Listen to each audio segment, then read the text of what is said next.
Et maintenant, tapez Action. Entrez ces 4 chiffres, validez sur ENT. Rendez-vous après la pub, vous n'avez pas fini de gagner.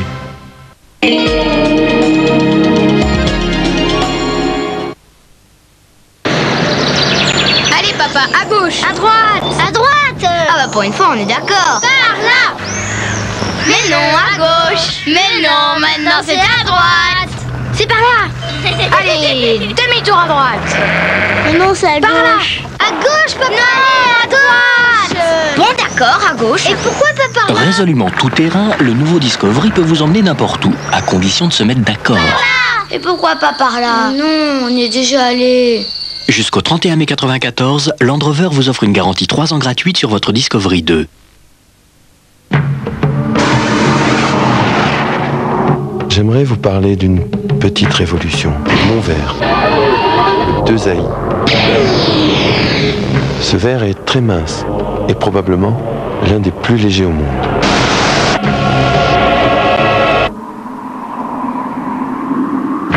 Heureusement pour moi, le 2AI, comme le verre de mes lunettes, n'est pas incassable, mais quasiment invulnérable.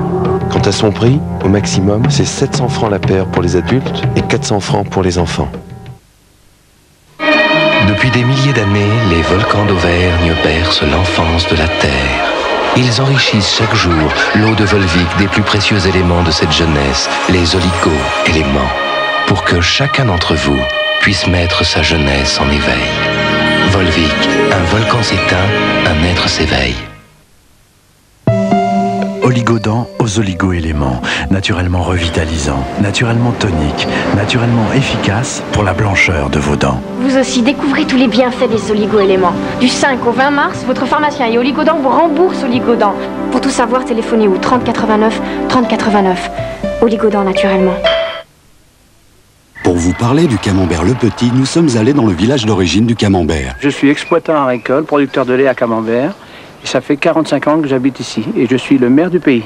Je fournis mon lait aux établissements Le Petit. Le Petit, le grand nom du camembert.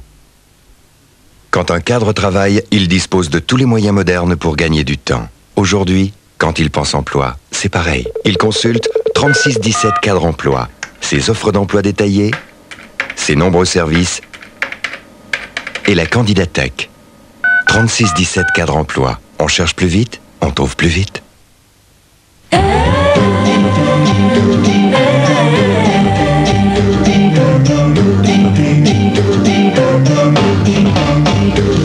À la cadence où vont les choses.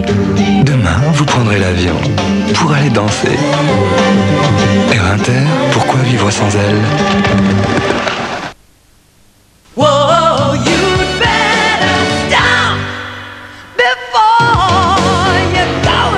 Parce qu'il est très riche en arabica, Maxwell qualité filtre, ce n'est pas la peine d'en rajouter. Le style impeccable. L'été, une journée au fil de l'eau. Marcel Griffon, le style impeccable. À Pâques, on peut remplacer un œuf par un autre. Mais si vous voulez que le déjeuner de Pâques soit merveilleux, somptueux, délicieux, rien ne remplace le foie gras. L'informatique, c'était comme ça. D'un côté, au bureau, des super ordinateurs, des compacts par exemple. De l'autre, à la maison, pratiquement rien. L'ennui, c'était cloisonné. Alors, Compaq, numéro 1 de la micro-informatique, a inventé Presario. Un vrai Compaq pour la maison. Vous travaillez si ça vous chante, vous apprenez, vous jouez. Compaq Presario, quand ça commence, ça finit jamais. Compaq à suivre.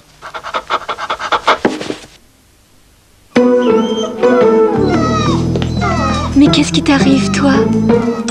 Frolic, comment y résister? Les chiens feraient tout pour Frolic. Chez Speedy, les amortisseurs sont garantis 5 ans. Et jusqu'au 23 avril, Speedy vous offre 4 amortisseurs pour le prix de 3.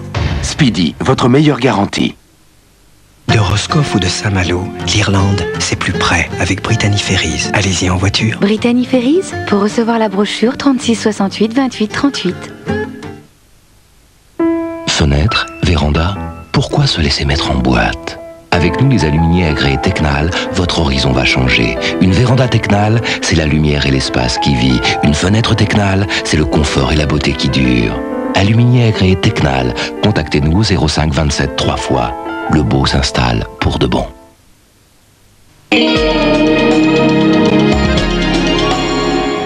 Pour gagner 250 multipoints, tapez Action, entrez ces 4 chiffres et validez sur ENT. Jouez aussi sur France 3, vous n'avez pas fini de gagner. Les ouvriers creusant dans le jardin du numéro 15 Honeyford Road ont découvert un squelette humain. Les dalles étaient déjà en place quand vous avez acheté la maison? Notre principal suspect est forcément quelqu'un qui vivait ici quand elle a été mise dans ce trou. Voyeur, photographe à la petite semaine, propriétaire véreux, tous suspects. Mais au cœur du quartier jamaïcain de Londres, le meurtrier court toujours. Je n'avais jamais vu quelqu'un d'aussi furieux. Je veux retrouver cet enfant de salaud. Suspect numéro 1, Opération Nadine avec Hélène Mirren. Une grande enquête en 2 parties, lundi à 20h50 sur France 2. Est-ce que vous faites partie des 22% des Français qui font l'amour le dimanche? Et vous, Marie-Laure, qu'est-ce que vous faites le dimanche? Je sais pas finalement. Ben moi je vais à la campagne. Ah bah oui, comme moi. Bouillon de 11h. Vivons futé. France Inter. Écoutez, ça n'a rien à voir. Ils ont 20 ans, se mobilisent pour les grandes causes, sida, Bosnie, exclusion, et veulent changer la société. On sent que ça a donné toutes les deux un sens à votre vie. J'ai mis un nom et un sens à mes responsabilités. Tout est conciliable dans la vie. Je crois que c'est l'harmonie qui est le mot-clé. Vous étiez préparé, vous vous retrouvez dans l'univers de guerre. Enfin, moi, ce qui m'a le plus touchée dans la guerre en Bosnie, c'était le désespoir des gens. Bas les masques, Mireille Dumas face aux jeunes qui s'engagent pour un monde meilleur, mardi à 22h25 sur France 2.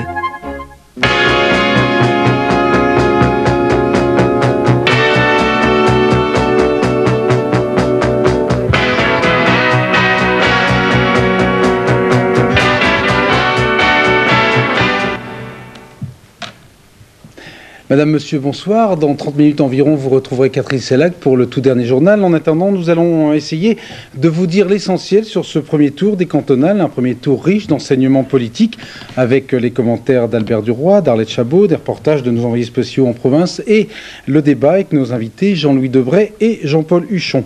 Tout de suite, pour fixer les idées, pour ceux qui viennent de nous rejoindre ou qui ont simplement regardé le film, les dernières estimations de BVA mises au point par Pierre Giacometti pour avoir une idée des rapports de force politiques au soir de ce premier tour.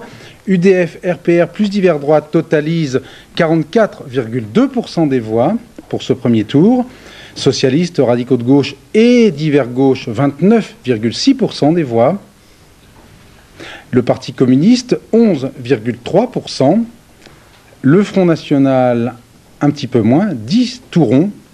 Et enfin, les écologistes, toutes tendances confondues, 3,3%. Pour être tout à fait précis, je vous donne les dernières totalisations en voix du ministère de l'Intérieur, sachant que tous les cantons ne sont pas encore répertoriés.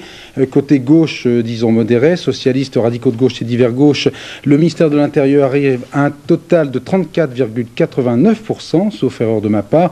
Quant au RPR, à l'UDF et aux divers droites, total pour l'instant du ministère de l'Intérieur, 45,53%. Tout de suite, Albert Duroy, un petit commentaire. En gros, maintien de la majorité et plutôt réveil de la gauche. Oui, avant ces élections, on se posait 2 grandes questions. La première, c'était, après les controverses et les manifestations de ces dernières semaines, est-ce que le gouvernement allait subir un vote sanction? Et il le redoutait d'autant plus que, très fréquemment, les élections intermédiaires, c'est-à-dire celles qui ne mettent pas en cause la majorité nationale, sont difficiles pour les gouvernements. Eh bien, la réponse à cette question est non. Pas de vote sanction.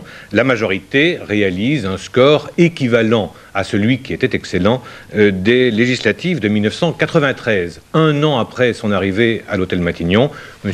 Édouard Balladur peut donc être satisfait. La deuxième question qui se posait, un an après le désastre de 1993, 20% tout juste avec ses alliés, le Parti socialiste allait-il commencer à remonter la pente? La réponse à cette question est oui. Sans doute, le Parti socialiste ne retrouve-t-il pas les scores exceptionnels qu'il avait réalisés en 1988 dans le sillage de la réélection de François Mitterrand, mais on peut dire qu'il n'est plus aujourd'hui au fond du gouffre. Michel Rocard peut donc lui aussi être satisfait.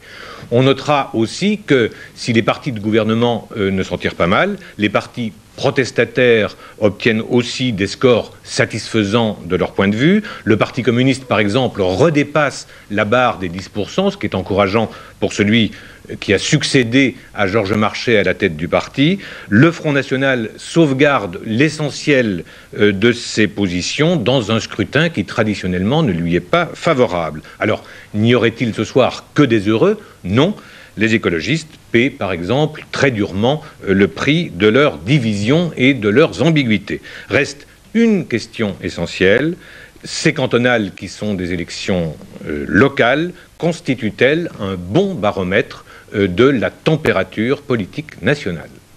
Nous verrons cela dans un instant avec nos invités. Tout de suite, je vous propose d'entendre la réaction d'Édouard Balladur sur le mode « Le test, finalement, n'est pas négatif ».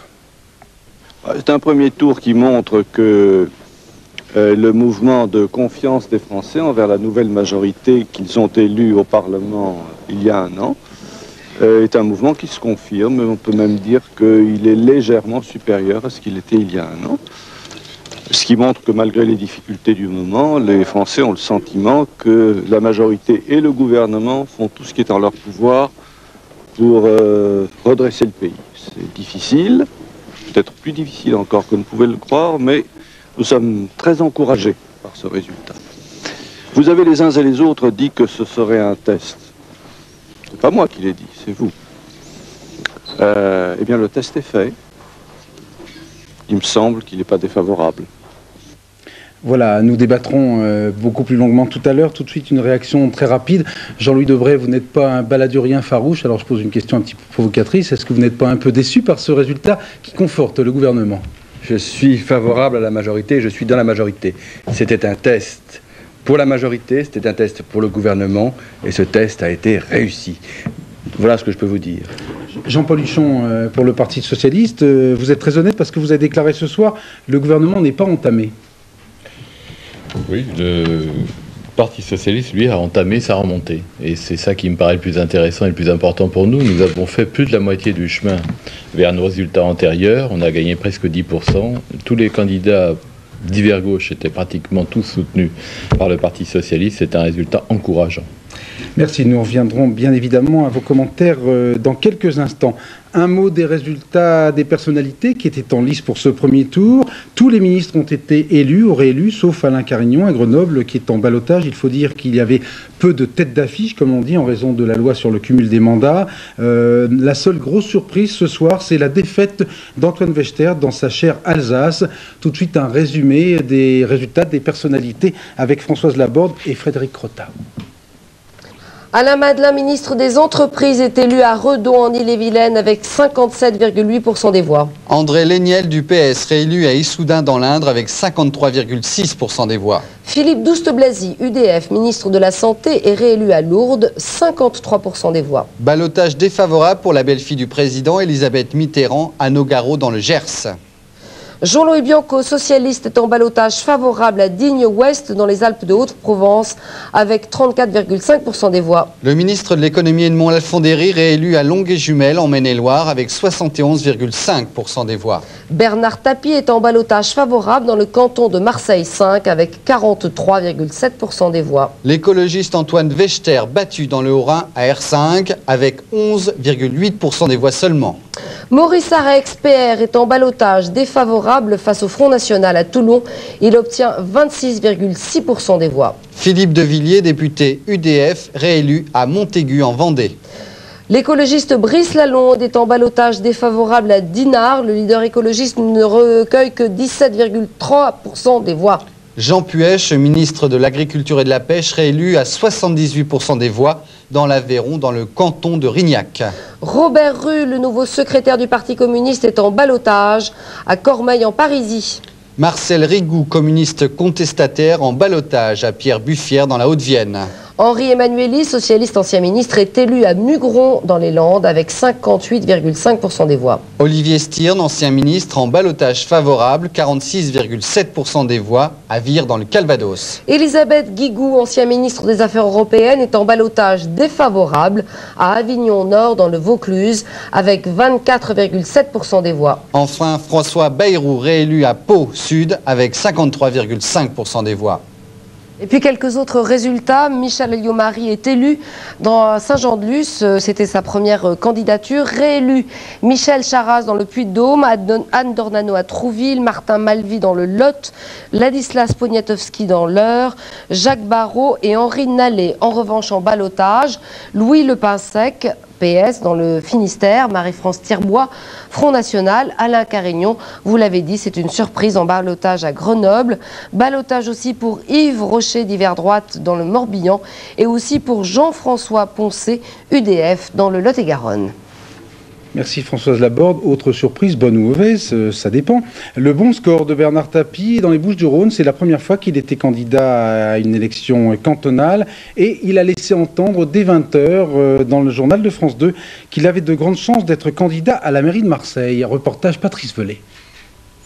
Un premier tour dans un fauteuil pour Bernard Tapie, 43,69%. Dans un canton populaire de Marseille, coincé entre le centre-ville et les quartiers nord. Un score qui dépasse même ses espérances, de quoi quasiment annoncer sa candidature à la mairie de Marseille.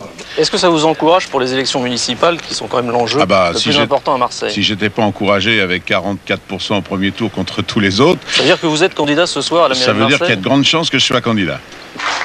Face à l'énergie radicale de Tapie, le Front National sauve la mise en deuxième position avec 20,81%. Marie-Claude Roussel se maintiendra dans ce canton test, dans cette élection hors norme, selon elle. Et ce n'est pas du tout une élection, comme je le disais tout à l'heure, qui est, à mon avis, politique.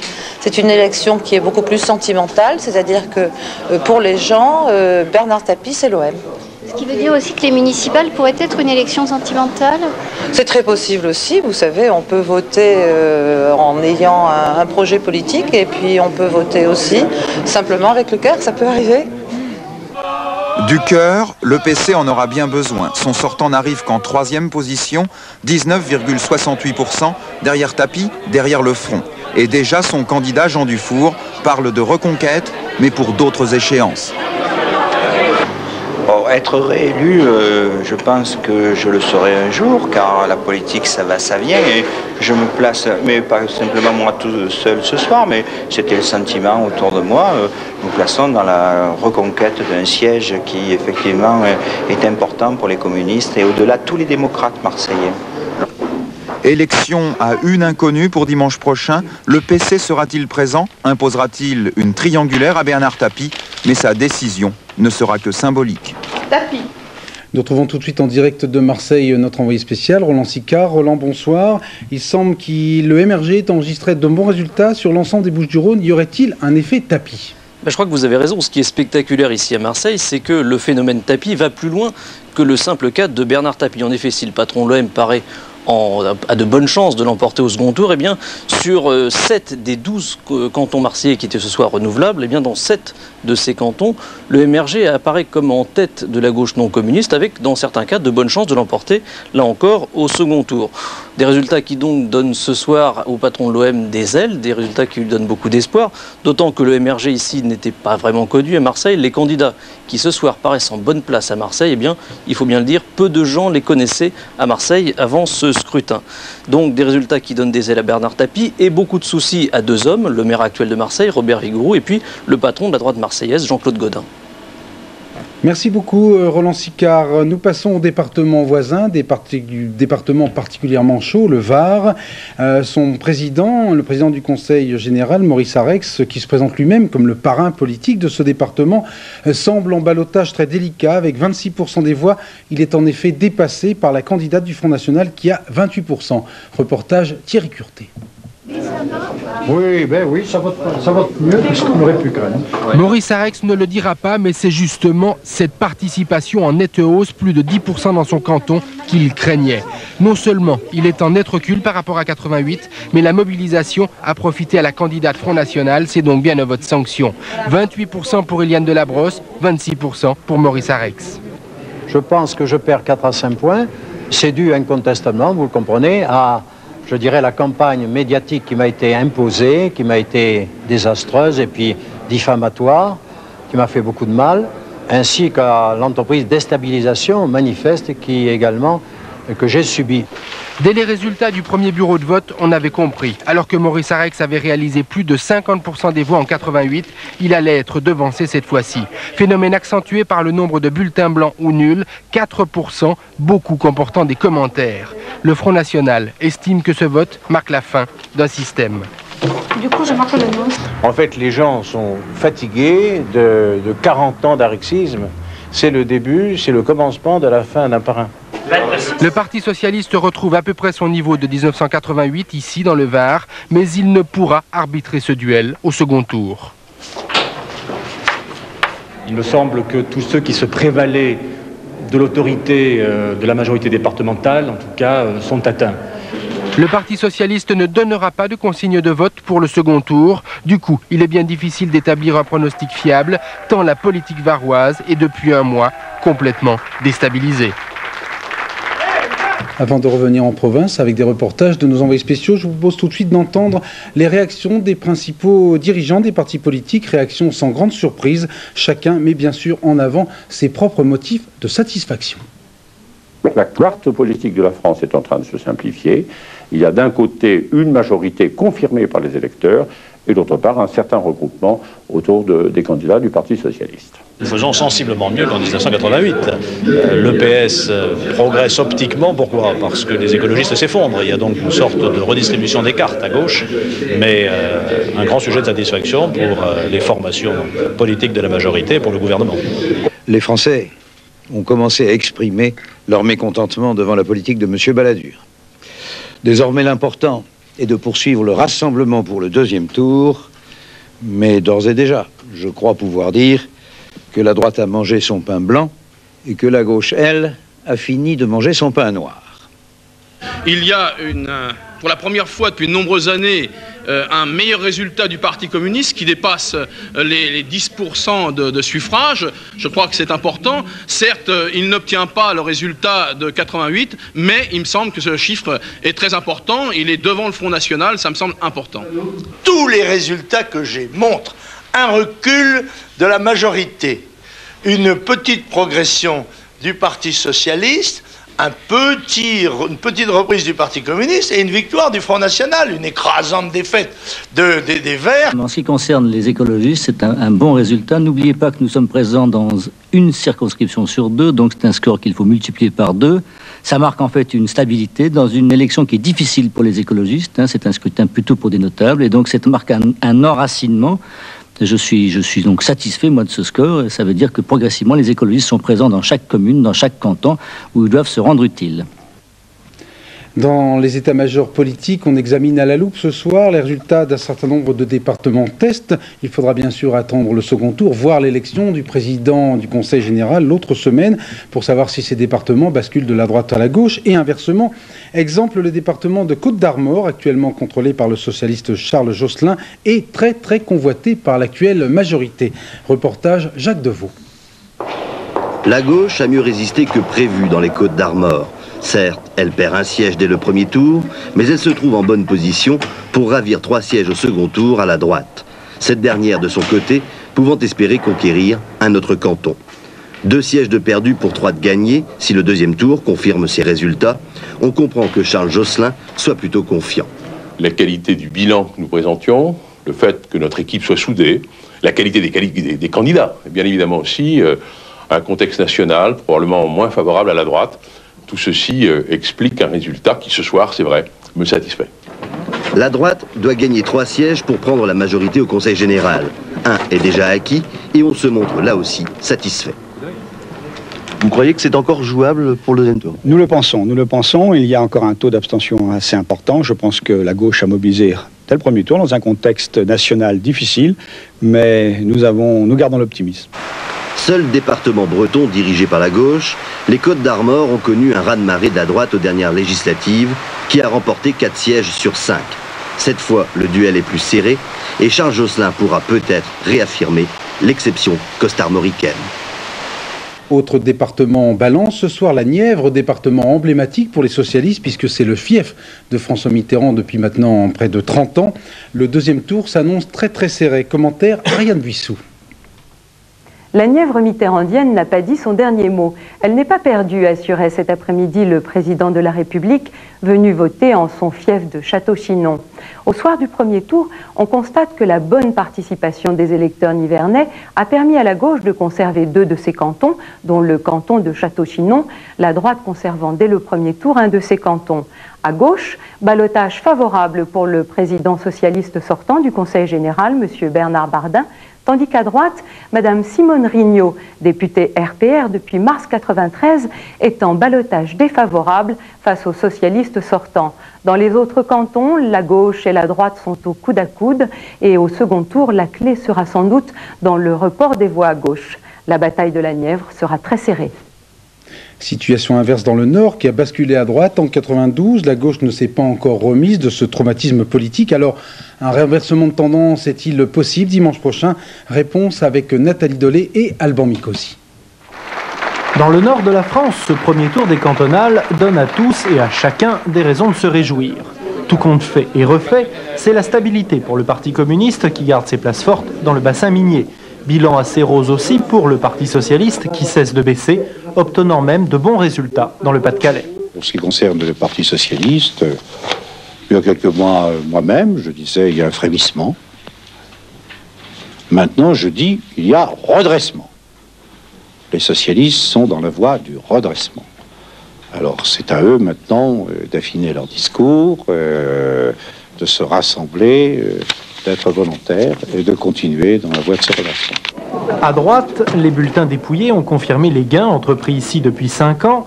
Voilà qui devrait permettre à la majorité de conserver le département du Nord, ravi à la gauche lors des dernières cantonales. Apparemment, tous nos candidats sortants sont en passe d'être réélus dimanche prochain.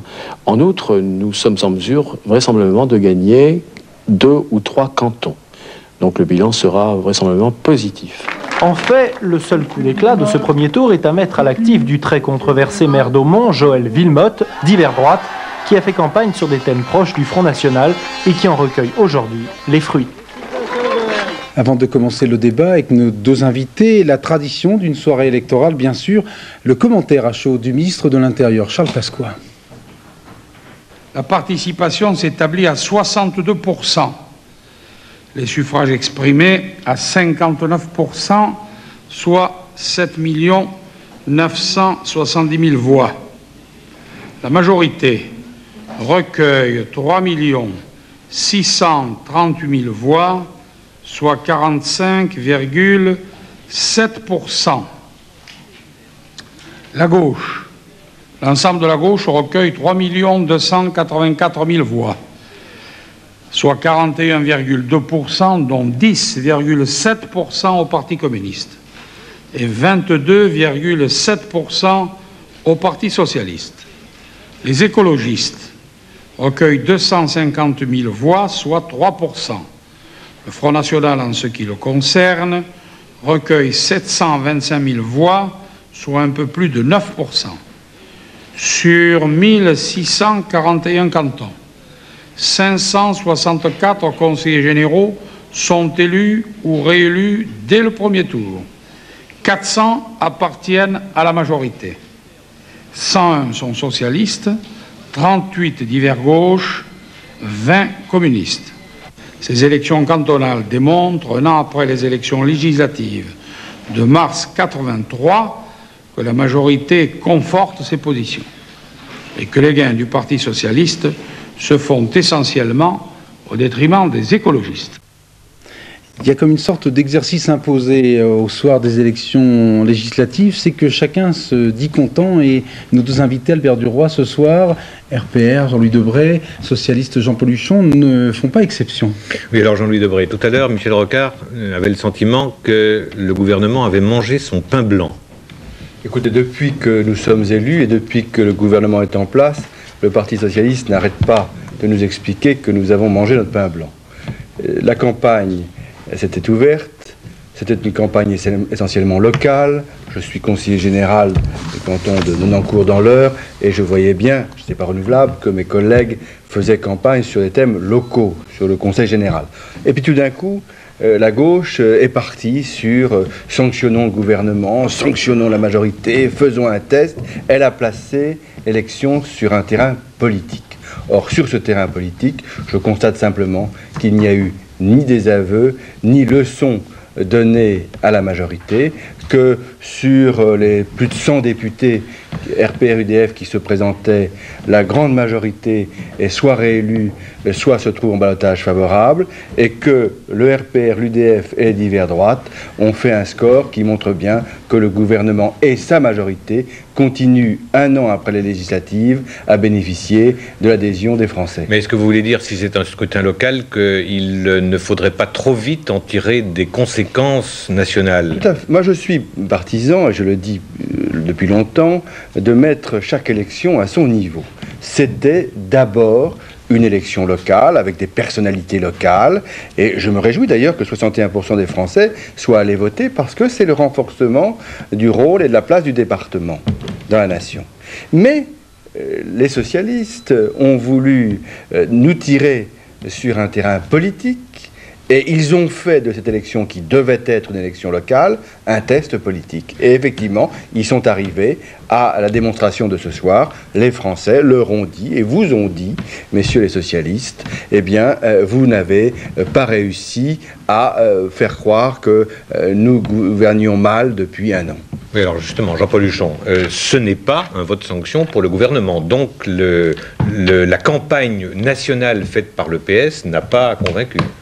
Écoutez, vous ne pouvez pas dire qu'elle n'a pas convaincu, puisqu'on a récupéré quand même 10% de voix de plus qu'en mars 93. C'est-à-dire qu'il y a quand même un mieux, et que les Français une partie des Français ont compris que l'opposition servait à quelque chose, en particulier quand le gouvernement menait une politique qui donnait lieu à quand même pas mal de mécontentement et pas mal d'opposition, que ce soit dans la rue, dans les facultés, dans les lycées, chez les parents d'élèves, un peu partout. Mais par conséquent, vous espériez quand même que ça se traduirait dans les urnes, cette agitation dans la rue. Ça s'est traduit dans les urnes, parce que vous avez quand même un nombre d'abstentionnistes beaucoup moins important qu'aux dernières cantonales, ça c'est clair, et que ces abstentionnistes, comme nous avons nous-mêmes augmenté notre score de manière importante, nous ne l'avons pas fait qu'au détriment d'autres formations, nous l'avons fait aussi parce que nous avons convaincu un certain nombre de gens de revenir pour protester. Je pense que nous avons commencé à retrouver une partie essentielle d'ailleurs de notre électorat.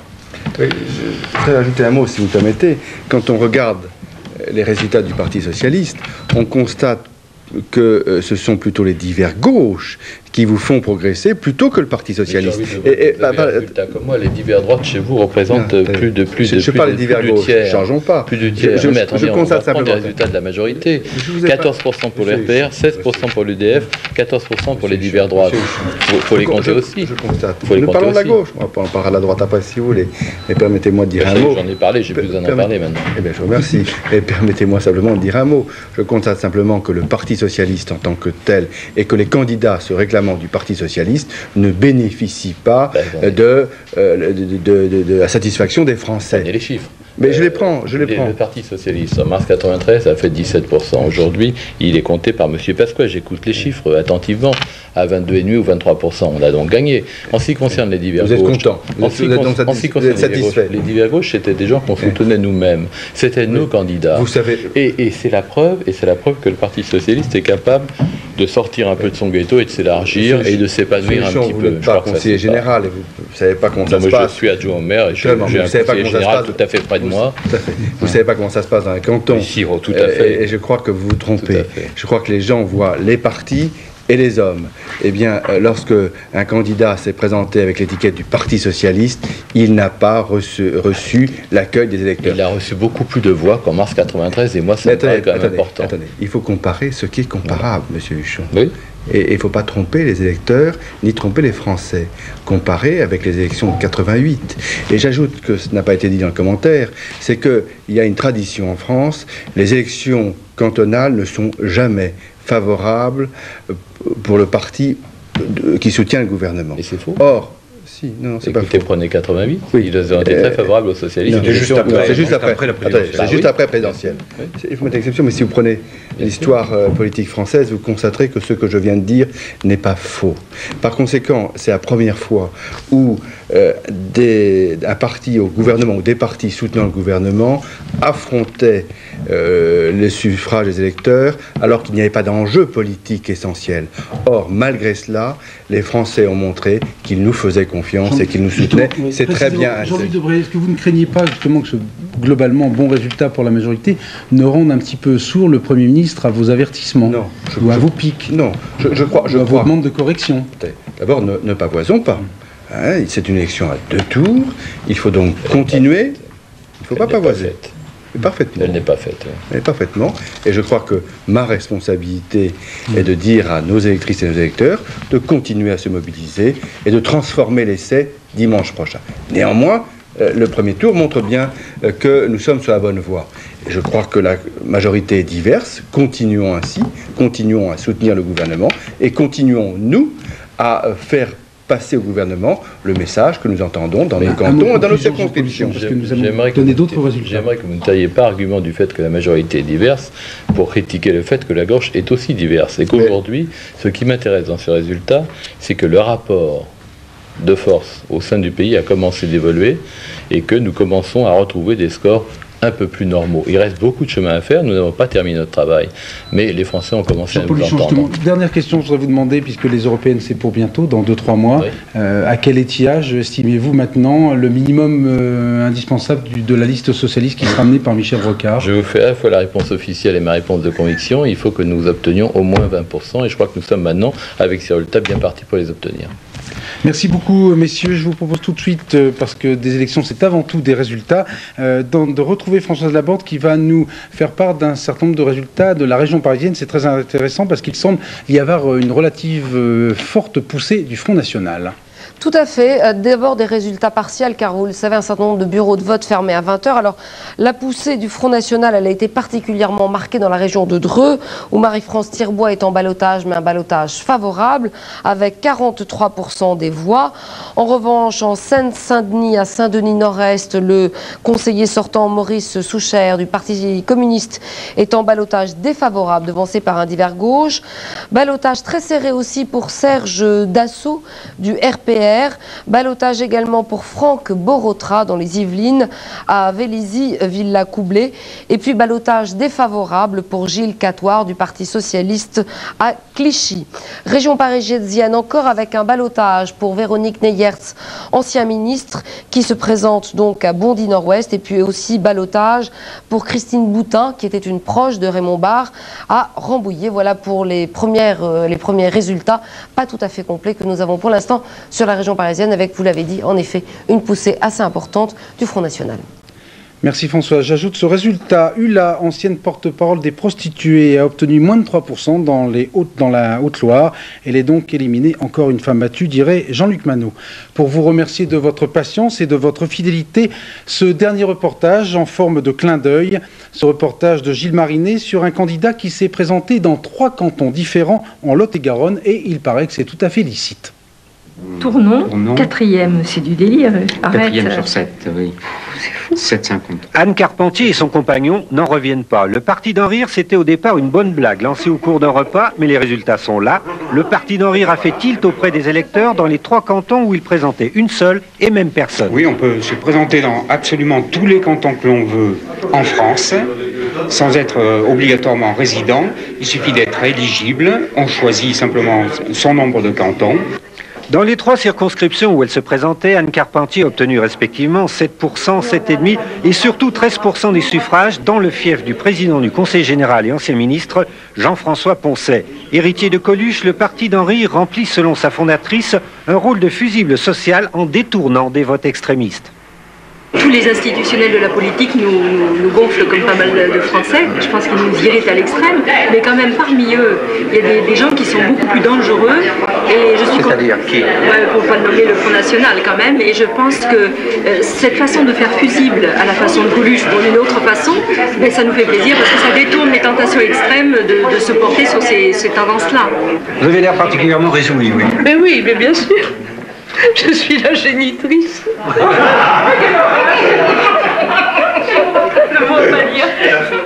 Voilà, and now the cherry on the cake, la cerise sur le gâteau, comme l'on dit, l'analyse d'Arlette Chabot sur le thème « Tout le monde est content ce soir, mais attention à la suite ». Oui, effectivement, si tout le monde est content ce soir, il faut sans doute rester prudent, surtout si l'on regarde à la fois du côté de la majorité et de la gauche.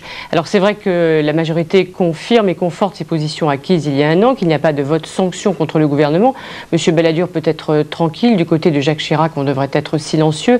Sa majorité aussi sera sans doute disciplinée lors de la rentrée parlementaire le mois prochain. Néanmoins, rien n'est réglé, en ce sens que le climat social reste tendu, que les étudiants sont mobilisés, qu'il faudra répondre à leur attente et que le Premier ministre devra, comme l'on dit, trouver le moyen de rebondir dans les semaines qui viennent avant les élections européennes et un an de l'élection présidentielle, à l'égard de laquelle il n'est pas tout à fait indifférent. À gauche, c'est vrai, les socialistes ont des raisons d'espérer. Ils sortent du gouffre des législatives, ils améliorent le score. De son côté, le Parti communiste, lui, atteint la barre des 10%, ô combien symbolique.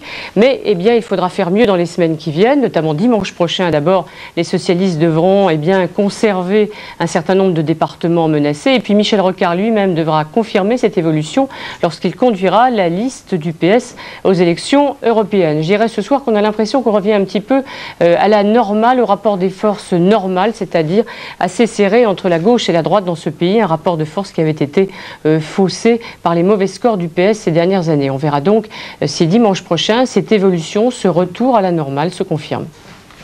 Merci beaucoup Arlette Chabot. Nous reviendrons bien évidemment très longuement sur le résultat de ce premier tour des cantonales demain à 13h et à 20h. Il me reste à vous remercier de votre fidélité, de votre patience au nom de toute l'équipe, journalistes, techniciens et personnel administratif qui ont préparé cette soirée électorale. Dans quelques instants, le dernier journal en compagnie de Catherine Sellac. Bonsoir, merci.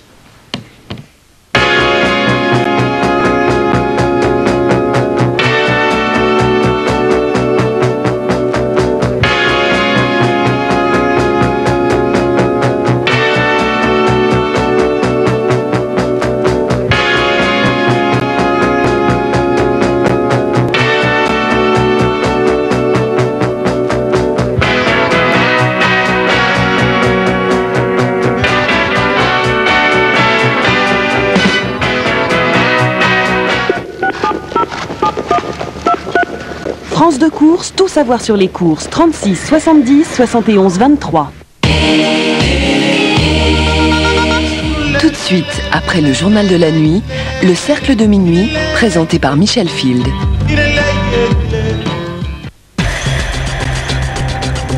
Bonsoir, à la suite de la spéciale cantonale que vous venez de suivre, nous nous intéresserons dans ce journal à l'actualité internationale très abondante ce soir. À commencer par un événement souriant qui s'est déroulé à Sarajevo aujourd'hui, une image surréaliste.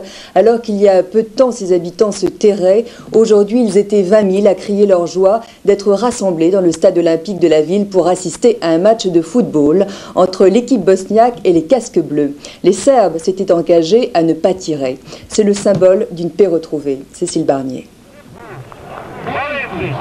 Entrée de l'équipe de Sarajevo sur le stade olympique, une scène inimaginable il y a encore quelques semaines. Et un match hautement symbolique contre les casques bleus de la Fort-Pronu. 20 000 spectateurs qui ont oublié les combats pour un dimanche au stade, presque classique. C'est un jour de détente pour moi et tous les habitants de Sarajevo. C'est la première fois depuis longtemps qu'ils passent un jour comme ça, après avoir vécu des moments très difficiles.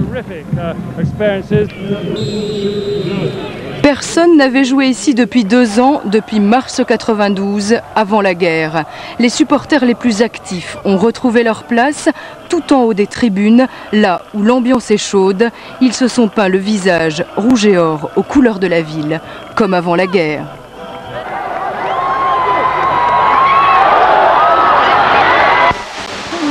l'équipe de Sarajevo et véritable hurlement de bonheur dans les tribunes, d'autres cris de joie suivront. Score final 4-0 pour la capitale bosniaque, mais qu'importe le score, certains ont même qualifié cette journée de rêve éveillé, un rêve sous haute surveillance. À moins de 200 mètres de là, les canons serbes, aujourd'hui, ils ont tenu leur promesse de respect du cessez-le-feu. En Bosnie toujours, à Maglaï, cette fois les habitants ce soir dorment heureux en Haute-Égypte, à 450 km du Caire. En Somalie, 2 journalistes, une italienne et un slovène, travaillant pour la télévision italienne, la RAI, ont été tués à Mogadiscio par des bandits qui voulaient s'emparer de leur voiture. Dans quelques jours, les casques bleus quittent définitivement la Somalie et leur départ pourrait conduire à un regain de la guerre civile. Isabelle Bechler.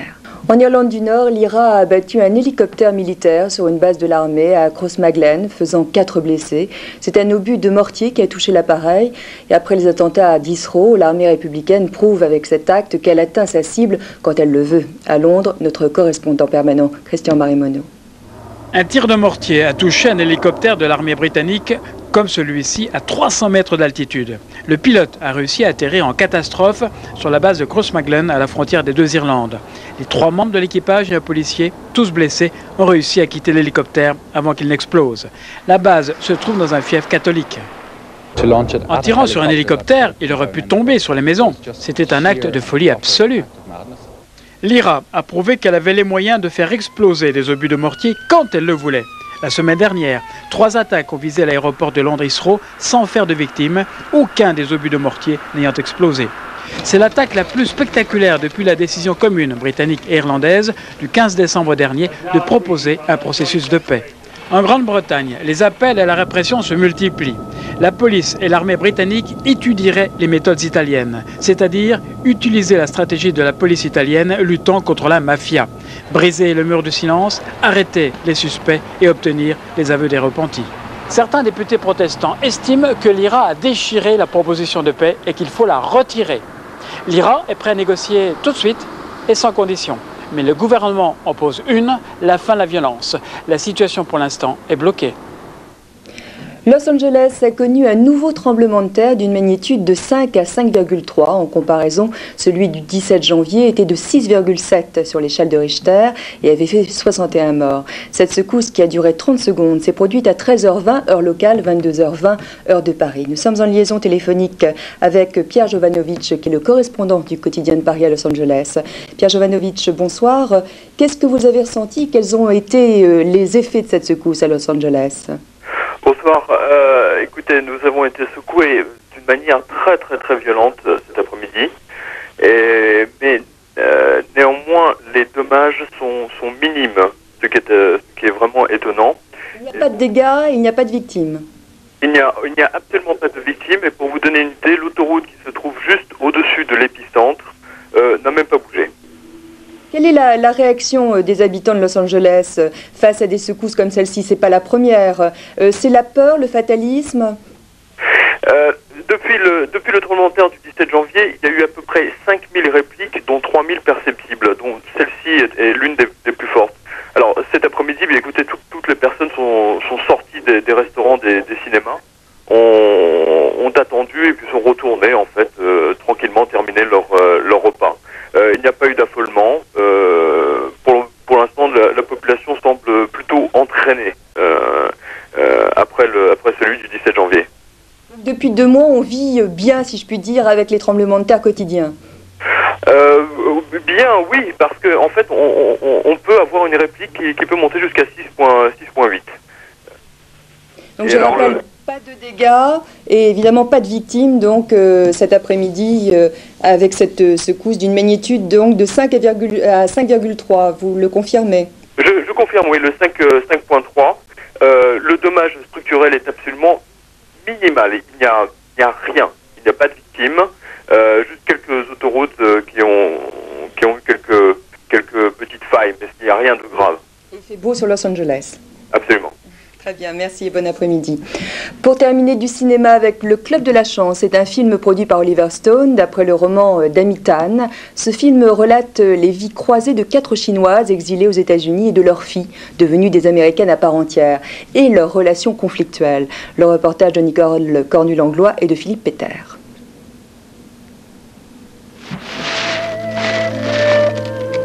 Le mahjong est le prétexte ludique au Club de la Chance qui réunit 4 amies chinoises.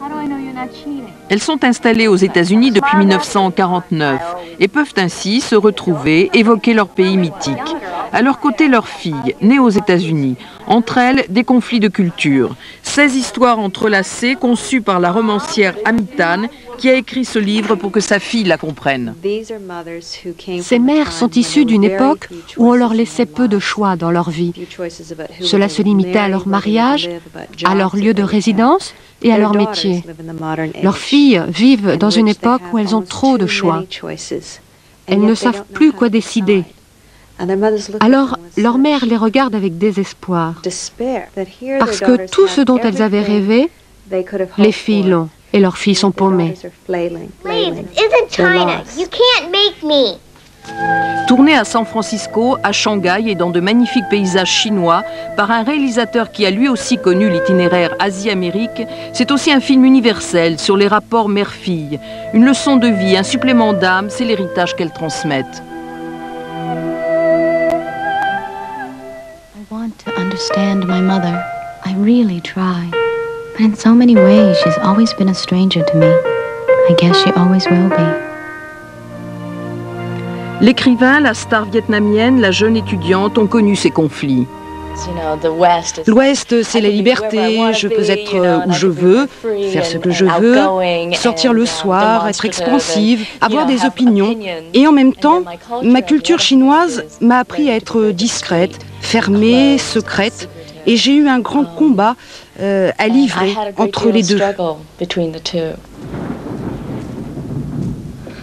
Un mélodrame nostalgique, finement ciselé, qui touche par sa beauté et son authenticité. Et ça s'appelle Le Club de la Chance.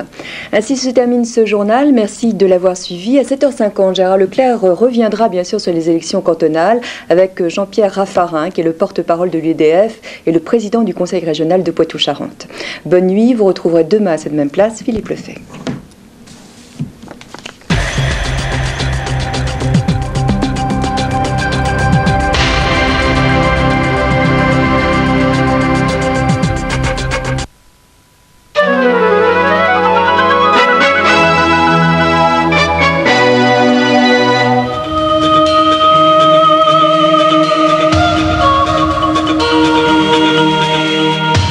Excellente nuit à toutes et à tous. Encore beaucoup de grisailles ce lundi avec l'arrivée d'une nouvelle perturbation. À la mi-journée, on va la retrouver du sud-ouest jusqu'au nord-est de la France. Elle ne sera pas très active. Elle va donner de faibles pluies du centre jusqu'à l'Alsace. Mais en cours d'après-midi, ces pluies risquent de se renforcer, notamment sur les versants sud du relief. Après le passage de cette perturbation, c'est un ciel de traîne qui va s'installer, une traîne active avec de fréquentes averses sur le nord, la Picardie, le bassin parisien, la Champagne et les Ardennes. Une traîne moins active avec de belles éclaircies sur le quart nord-ouest du pays. À l'avant, sur le littoral méditerranéen, encore et toujours du soleil avec du vent en Méditerranée à 70 km/h. En ce qui concerne les températures, elles seront conformes aux normales saisonnières, sans grand changement. Au lever du jour, elles s'échelonneront entre 3 et 7 degrés sur la moitié nord et de 3 à 11 degrés sur la moitié sud. L'après-midi, le mercure affichera 9 à 14 degrés au nord et 11 à 20 degrés sur la moitié sud. Hors de nos frontières, il faut s'attendre à des averses de neige à Moscou et Varsovie avec -1 ou 2 degrés, de la pluie à Dublin avec 10 degrés, retour du soleil à Copenhague et Stockholm, mais il ne fera seulement que 2 degrés. Et puis plus au sud, le soleil persiste sur la péninsule ibérique, 20 degrés à Lisbonne ainsi qu'à Madrid, de la pluie à Rabat, 20 degrés et des averses à Alger avec 25 degrés. Voici l'éphéméride. En ce lundi 21 mars, nous fêtons la Sainte Clémence. Le soleil va se lever à 6h54 pour se coucher à 19h03. Excellente fin de nuit, à très bientôt. Merci.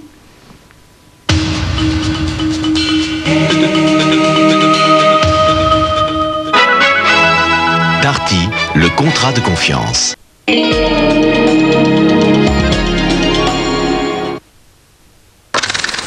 Oh, alors Alors c'est lui, le moulin à poivre de Ducrot. Regardez, vous le retournez, et là, c'est tout l'arôme du poivre fraîchement moulu. Oh, l'arôme du poivre fraîchement moulu. J'en ai les papilles qui frétillent. Un steak au poivre? Non, une torrade au poivre de Ducrot. Alors, à quoi ça sert que Ducrot il se décarcasse, hein?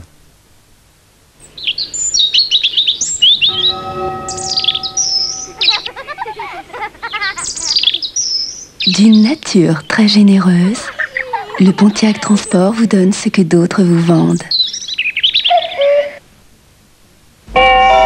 Monsieur Cordier, homme d'affaires, expert en voyages internationaux, a accepté de tester notre nouvelle business class européenne. Ce confort, cet espace, c'est plutôt anglais, n'est-ce pas? Non, monsieur. Alors cette cuisine si raffinée, évidemment c'est français. Pas du tout. Cette parfaite organisation, ce respect des délais, mais ça ne peut être calmant. Cherchez encore? Ah oui, bien sûr.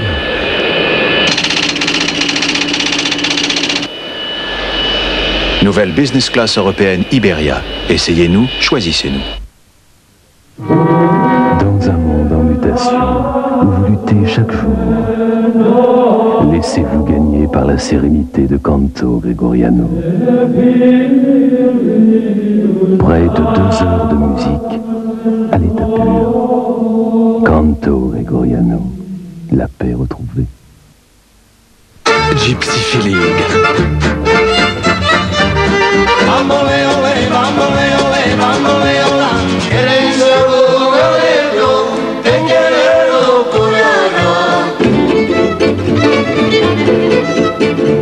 Toute la magie des gens du voyage avec Gypsy Feeling. Découvrez votre avenir. Une voyante répond à toutes vos questions au 36 70 60 60. 36 17 Euridil. Pour tout connaître d'une entreprise, consultez sa carte nationale d'identité sur 36 17 Euridil. 36 17 Euridil, le registre national du commerce et des sociétés sur Minitel.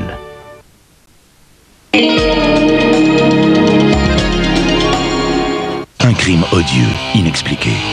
Une femme inspecteur à la recherche de la vérité. Au cœur du quartier jamaïcain de Londres, le meurtrier court toujours. Suspect numéro 1, Opération Nadine. Une grande enquête en 2 parties, lundi à 20h50 sur France 2.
Jacques Chirac, vous êtes là pour nous parler de l'intérêt que vous portez à l'art taïno, puisqu'il y a une exposition sur les sculpteurs taïno, les chefs-d'œuvre des grandes Antilles précolombiennes, qui a lieu au Petit Palais jusqu'au 29 mai. Il y a un catalogue qu'on va voir et qu'on va feuilleter, qu'on doit à Jacques Kershage, qui est l'organisateur de cette manifestation.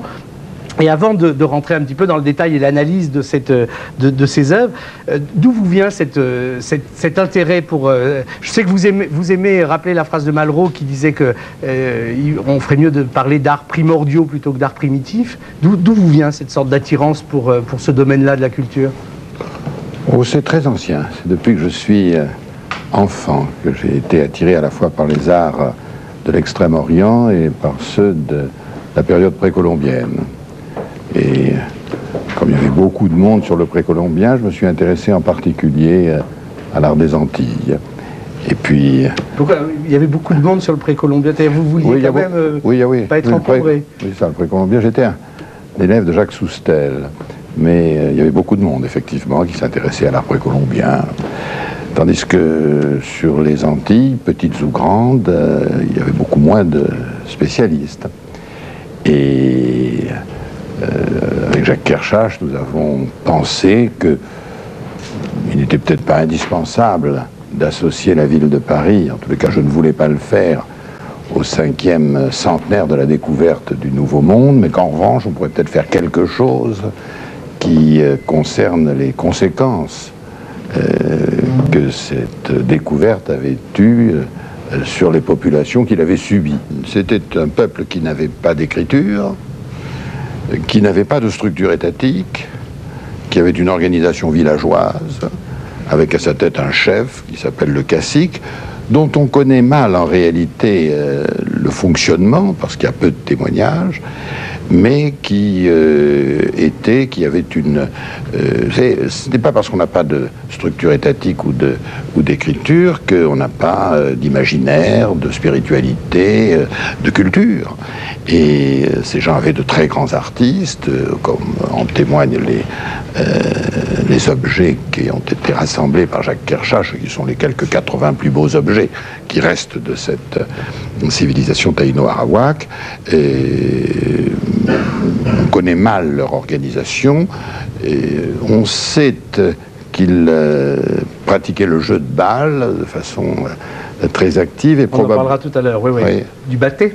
Du batté, vous êtes devenu un expert en football et en batté. Non, parce que personne n'a jamais vu jouer au batté. Parce que dès que les Espagnols sont arrivés, pour essayer de protéger leur propre culture... Là, vous parlez des Espagnols, de Christophe Colomb, pas du Real Madrid, hein, on est bien d'accord. Oui. Parce que ce soir, il y a une légère confusion possible. Oui, pas de commentaires sur ce point.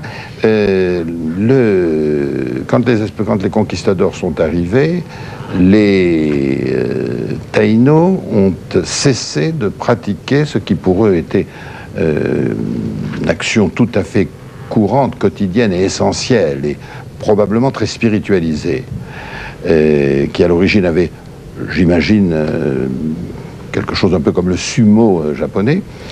Ils se sont arrêtés immédiatement pour pas se montrer à des étrangers dans l'exercice de quelque chose qui était très spirituel. Si bien que personne n'a jamais vu comment on jouait à la balle. Mais il y avait dans chaque village au moins 2 et parfois 3 ou 4 grands terrains de jeu, dont l'un devant la maison du cacique. Et là, on voit d'ailleurs un site là qui a été... Oui, voilà un site. Qui ressemble à un terrain de foot, c'est vrai. Ou de hockey. Oui, mais on ne sait pas de rugby d'ailleurs, Jean Lacouture. Vous voulez absolument que ce soit l'ancêtre du rugby. Les études qui ont été faites... ce sont des gens qui étaient, n'est-ce pas, contemporains des Incas du Pérou, des Aztèques du Mexique ou des Mayas du Yucatan, et ils avaient sans aucun doute beaucoup de liens avec les Mayas, et les études qui ont été faites, enfin Jacques Kershach en témoigne, laisse à penser vous criez quand vous n'êtes pas d'accord, hein, Jacques. Laisse à penser qu'on lançait la balle à partir d'un coup de hanche. Mais enfin, personne ne l'a jamais vu, car il n'y a aucun témoignage des conquistadors sur le jeu de balle. Alors, on va revenir à cet emblème symbolique du pouvoir que vous mentionniez tout à l'heure, qui concerne à la fois les chefs, les caciques, les beïs, qui sont les prêtres guérisseurs, et les nitainos, qui étaient la caste aristocratique, et c'est les duos. Ça concerne les premières salles de cette exposition, et ce sont des sièges qui sont étonnants, parce que c'est des sièges honorifiques, et dont le design, on dirait aujourd'hui, on pourrait dire encore aujourd'hui, comment vous dites, la stylique. Comment Toubon vous fait dire la stylique. La stylique. Bon, dont la stylique rappelle les artistes contemporains. Jacques Toubon a décidé que ce serait dorénavant la stylique. Bah, écoutez, puisque vous êtes mon invité ce soir, voilà, on fera comme ça. Oui, mais je vous promets que demain, je reprends les mots. Alors, on va voir peut-être des duos. Ce sont des sièges. Enfin, on dit que ce sont des sièges. Ça. Jacques Kershach affirme que ce sont des sièges. Et je crois qu'il a probablement raison. Et il n'en reste pas moins que ce sont des objets qui ont une singulière familiarité avec des objets qui existaient à la même époque en Amérique du Sud, qu'on appelait des métatés, et qui eux, servaient en réalité, par les pieds, à écraser le maïs. C'était en réalité des objets pour faire de la pâte de maïs. Comme dans les grandes Antilles, il y avait bien un peu de maïs, mais c'était surtout le manioc que l'on utilisait pour la nourriture. Le manioc, ça ne se pile pas, et par conséquent, ça ne peut pas avoir cet objectif. Donc c'est probablement des sièges. Tous les chroniqueurs ont vu les... Oui, et tous les chroniqueurs... ont vu les grands caciques et oui, Taïno assis sur... Les Espagnols ont même été reçus en hommage. L'un de ces au début, en tout cas. L'un de ces duos que vous avez vus, apparaît-il, eut l'hommage du fondement de Christophe Colomb. Oui, exactement. Il paraît que c'est assis dessus. Il a été donné par... Alors les Espagnols, naturellement, ont tout pillé. Alors, parce que ces pièces, qui étaient très belles, avaient beaucoup d'or. Il y avait de l'or dessus. Il n'y en a plus qu'une qui a une trace d'or. Naturellement, les Espagnols sont précipités, ont arraché l'or, ont porté l'or. Avec l'or qui les intéressait. Alors ces sièges, on les trouvait dans les cérémonies officielles, dans le jeu de bataille dont on parlait tout à l'heure, et puis dans le rituel de la caoba. Et alors ce rituel de la caoba, il occupe aussi un certain nombre de salles de cette exposition, parce que c'est une cérémonie religieuse qui manifestait, qui entraînait finalement énormément d'usage d'ustensiles et d'objets. Oui, en réalité... Enfin, tout ça, je parle sous votre contrôle, hein, donc vous m'arrêtez. Oui, en réalité, les Taïnos avaient donc des chefs qui s'appelaient les caciques. Chaque village avait un chef qui s'appelait le cacique. Et il y avait aussi ce qu'on pourrait peut-être appeler des chamans, à défaut d'un autre terme, une sorte de prêtres, d'intercesseurs avec le passé, les morts, les esprits. Et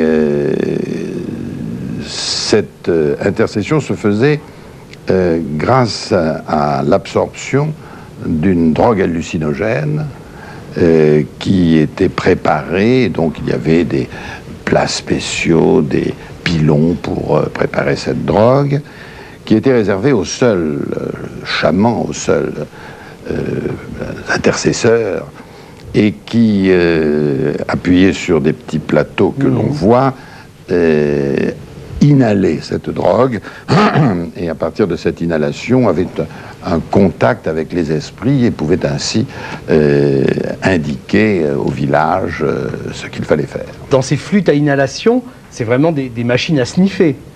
Parce que sniffer est un terme à peu près français, donc on peut encore l'employer.